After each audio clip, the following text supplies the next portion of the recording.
নমস্কার। আজকে সকালে হাঁটতে, হাঁটতে যে টপিকটা মাথায় এলো সেটা হচ্ছে ত্বকের যত্ন নিন। আজ্ঞে হ্যাঁ, ত্বকের যত্নের কথা রোজই আমরা বলি, ত্বকের যত্ন নিন এই কথাটাও বলি। কিন্তু ত্বকের যত্ন নিন এটা নিয়ে আজকে আলোচনা করব। মানে সারা পৃথিবীর সমস্ত লালমোহন বাবুদের নিয়ে আলোচনা করব। যাদের মাথার চুলের কাভারটা চলে যাচ্ছে তাদের ত্বক কিন্তু এক্সপোজড হয়ে পড়ছে বাইরের সমস্ত রকমের জিনিসের প্রতি, সেটা সূর্যালোক হোক, এনভায়রনমেন্টাল পলিউটেন্ট হোক বা অন্যান্য কোনো জীবাণু সংক্রমণ হোক। তাই জন্য কী করবেন সেটা হচ্ছে জায়গাটাকে পরিষ্কার রাখবেন অন্যান্য জায়গার ত্বকের মতো একটা মাইল্ড ক্লিনজার দিয়ে, মানে শ্যাম্পু বা সাবান আপনি যদি সেটাতে কমফোর্টেবল হন সেটাও করতে পারেন।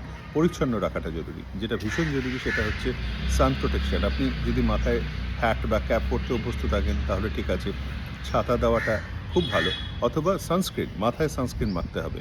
আর সেই সানস্ক্রিনটা আপনি যেটা মুখে মাখেন সেই সানস্ক্রিনটাই মাথায় মাখতে পারেন। ময়েশ্চারাইজ করে রাখতে পারেন। যদি খুব বেশি শাইনিং না চান তাহলে অ্যান্টি শাইনিং কিছু ম্যাট ফিনিশ ক্রিমও পাওয়া যায়, সেগুলো ব্যবহার করতে পারেন।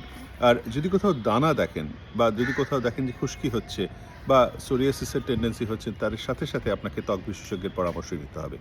মনে রাখবেন যে মাথাটা তখন কিন্তু এক্সপোজড হয়ে গেছে, চুলের কাভারটা নেই, তাই জন্য আপনাকে কিন্তু বেশি সচেতন থাকতে হবে ত্বকের যত্ন নিতে গেলে। ভালো থাকবেন। আজকে কিন্তু টাক কেন পড়ে, কিভাবে পড়ে এটা নিয়ে কোনো কথা বলছি না। সেই ব্যাপারগুলো আমরা অন্য ভিডিওতে আলোচনা করব। ভালো থাকবেন।